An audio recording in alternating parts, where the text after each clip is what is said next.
সম্মানিত হাজিরিন, কিয়ামতের ময়দানে আল্লাহ রাব্বুল আলামিন এই নামাজকেই প্রথম আল্লাহ তাআলা প্রথম হিসাব নেবেন নামাজের।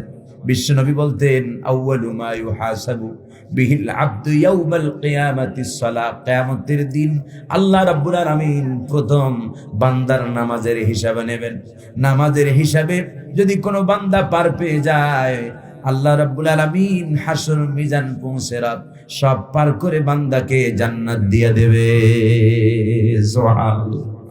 এই জন্য ইমানদারদের এক নম্বর কোয়ালিটি হবে আল্লাযীনা হুম ফি সালাতিহিম খাশিউন।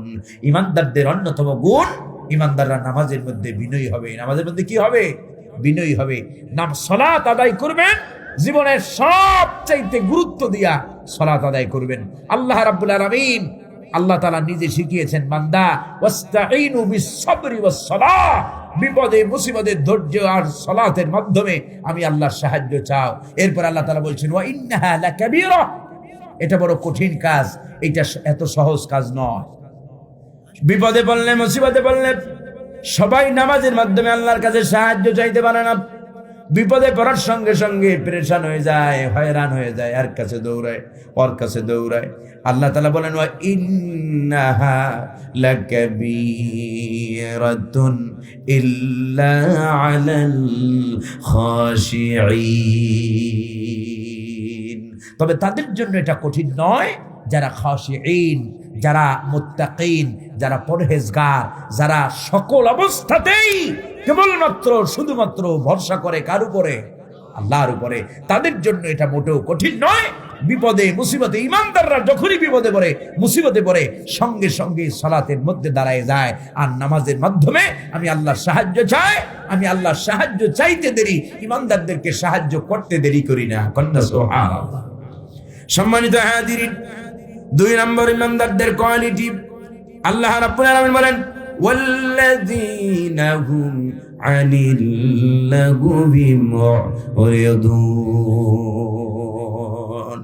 জান্নাতে যাওয়ার জন্য, জান্নাতুল ফেরদাউসের মেহমান হওয়ার জন্য, সফলতা লাভের জন্য, সফলকাম হওয়ার জন্য নাম্বার 2 কোয়ালিটি আল্লাহ রাব্বুল আলামিন বলছেন ইমানদারদের 2 নম্বর গুণ হবে ইমানদাররা অযথা কথা থেকে, অযথা কর্ম থেকে নিজেদেরকে হেফাজত করবে। কন্যা সুবহানাল্লাহ। যেই কাজে ইমানদারদের কোনো লাভ নাই, যেই কথা ইমানদারদের কোনো লাভ হবে না, ওই ধরনের কথা কাজ থেকে ইমানদাররা বেঁচে থাকবে। আল্লাহ রাব্বুল আলামিন এই মর্মে একটি হাদিস পরিধানযোগ্য, বিশ্বনবী সাল্লাল্লাহু আলাইহি ওয়াসাল্লাম যারা নাকি অযথা কথা থেকে নিজেদের জবানকে কন্ট্রোল করবে, মুখ আছে বলে যা খুশি তাই বলবে না।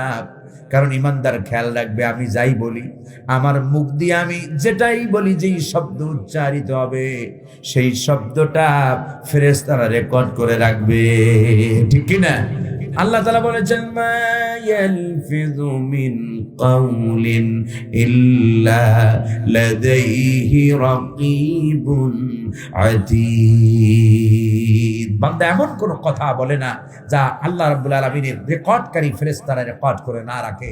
এই জন্য ইমানদার যিনি মুখলেস, যিনি আল্লাহওয়ালা, আল্লাহর বান্দা যিনি, তিনি জীবনের জবানকেও কন্ট্রোল করবেন। মুখ দিয়া যা খুশি তাই বলবে না। স্ত্রীর সাথেও মুখ দিয়া রূঢ় আচরণ করবে না, খারাপ ব্যবহার করবে না। দুনিয়ার কোন মানুষ তার জবান থেকে কষ্ট পাবে। বিশ্বনবী সাল্লাল্লাহু আলাইহি ওয়াসাল্লামের নবুয়তি জীবন বাদ দেন, 63 ইয়ার্স ওল্ড, 63 বছরের জিন্দেগিতে বিশ্বনবী সাল্লাল্লাহু আলাইহি ওয়াসাল্লাম কাউকে ধমক দিয়া একটা কথাও বলেন, কাউকে একটা গালি দেন নাই। যিনি 63 বছর জিন্দেগিতে যেই ব্যক্তিটি একটা মিথ্যা কথা বলেন নাই, যেই ব্যক্তিটি একটা গালি দেন নাই, যেই ব্যক্তিটি একটা অন্যায় কথা বলেন নাই, সেই ব্যক্তি হচ্ছেন মহামানব মুহাম্মদুর রাসূলুল্লাহ সাল্লাল্লাহু আলাইহি ওয়াসাল্লাম। জবান বড় দামি জিনিস, এই জবান কন্ট্রোল করতে হবে। রাসূলুল্লাহর কাছে প্রশ্ন করা হয়েছে, ইয়া রাসূলুল্লাহ আইয়ুল মুসলিমি খায়রুন, সবচেয়ে উত্তম মুসলমান কে, সবচেয়ে ভালো মুসলমান কে? Who is the best Muslim? সবচাইতে উত্তম মুসলমান কে? রাসূল বলছেন আল মুসলিমু মান সালিমাল মুসলিমুনা মিন লিসানিহি ওয়া ইয়াদিহি। সবচাইতে ভালো মুসলমান, উত্তম মুসলমান সে যার মুখ এবং হাত থেকে অন্য মুসলমানরা নিরাপদ। সুবহানাল্লাহ।